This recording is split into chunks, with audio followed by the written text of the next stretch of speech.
G'day guys and welcome to my channel. My name is Danny Bird. If you're new, welcome to the channel. I really hope you consider subscribing. For those of you returning, welcome back. Hopefully my previous videos are helping your golf game improve. So the focus point of today's video is to help you improve your iron striking. Now, for many years I struggled with hitting the ball as well as I thought I perhaps should have done, especially as I got better as a player. And I'm sure many of you guys watching the video are probably feeling the same way. Feel like your game's getting better, but maybe your ball striking isn't quite where it should be. Or perhaps you still got that awful little kind of heavy shot through the middle of the round or in your training sessions that you would just love to get rid of. Guys, I'm going to show you a surefire technique to help you improve your ball striking, get rid of that fat golf shot, and give you a really simple solution as to why that heavy shot happens. So, like many guys, I had a struggle for a period of time there where I was just not quite hitting the golf ball as well as I would have liked to. And to run you through that very briefly, I would set up to my golf ball. I would try to feel like I was getting nice and wide in my takeaway. I'd feel like I'm trying to get nice and tall in my takeaway. And then I was trying to kind of spin my hips on the way down, trying to extend up and through the golf shot, and really just trying to get the ball somewhat cleanly off the surface, trying to take as minimal a divot as possible. Now, there were days when that worked fine. There were training sessions when it looked great. I had pretty decent control over the ball. But then out of nowhere, I would have an entire training session where I could barely get contact with the golf ball. Now, if you'd have seen in that little demonstration there, as I would set up and I'd be trying to get wide on the backswing, and I'd try and get tall, and then I'd kind of spin my hips. You can see here that my weight is sort of kind of concentrated here on the back foot. And this is where the issue came in. I was basically getting my weight trapped on my back foot through what I would deem a lazy golf swing. Now, a little disclaimer here for you guys.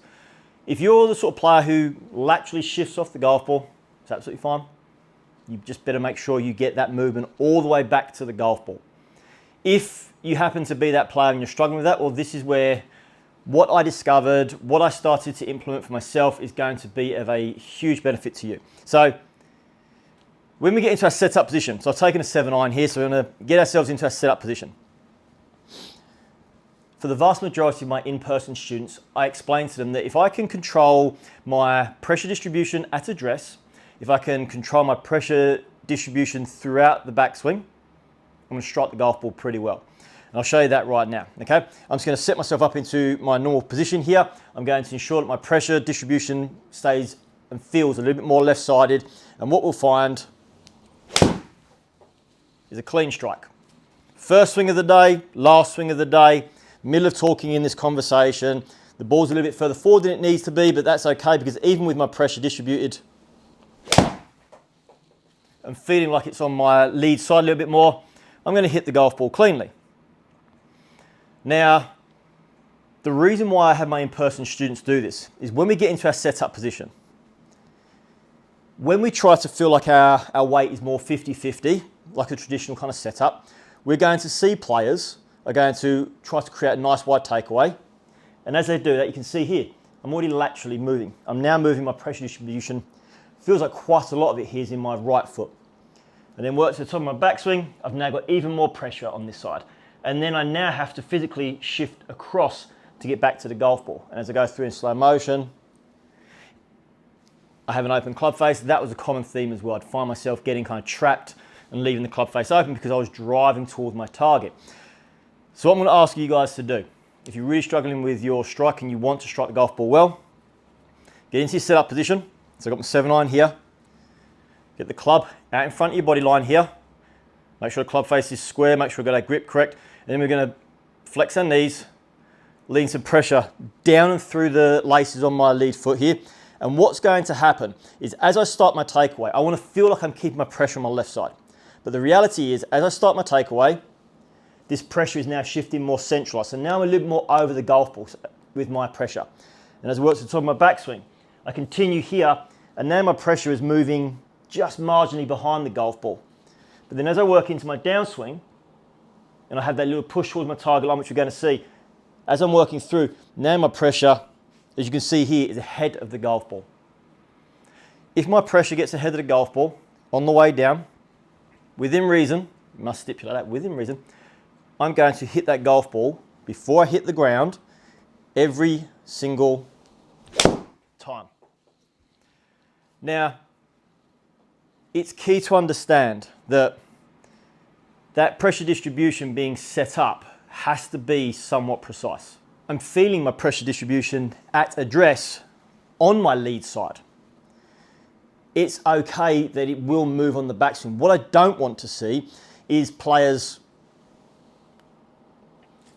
forcing it further towards target. That isn't what I'm asking, and that will absolutely make it very, very difficult for you to hit the golf ball well.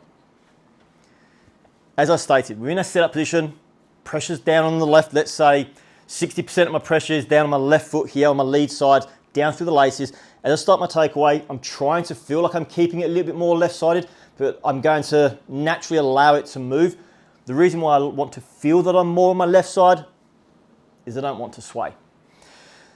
So this has been massively successful for my in-person students. Can't count how many lessons guys have walked onto the coaching tee, they're struggling with their striking, and we literally within 2 swings can create a feeling and get them hitting the golf ball better. So if you are struggling with your ball striking, you want some help, you want to keep it simple, this would be my starting block. I would be saying to you, make sure you set your pressure forward at address and have the feeling of trying to keep it in that lead side throughout the backswing, up to the top, and as we work into the downswing, we still want to maintain that feeling. As always, guys, I really do appreciate you taking time to watch today's video. I really do hope that you found it helpful, and hopefully your ball striking is going to improve as a result of this little bit of information. If you haven't already, I ask you to consider subscribing to the channel, and if you have subscribed, don't forget to hit the little bell, because that's how you'll get your notifications when I release the videos. If you have a question about today's video, please don't feel like you can't ask. Drop it in the comments section. As you'll see in all my previous videos, I always get back to questions that are asked personally. If you did like today's video, please consider giving it a little thumbs up. That little thumbs up goes a long way to helping my channel grow and getting the video to reach more people, and hopefully seeing more golfers enjoy their game. Until next time, guys, happy golf.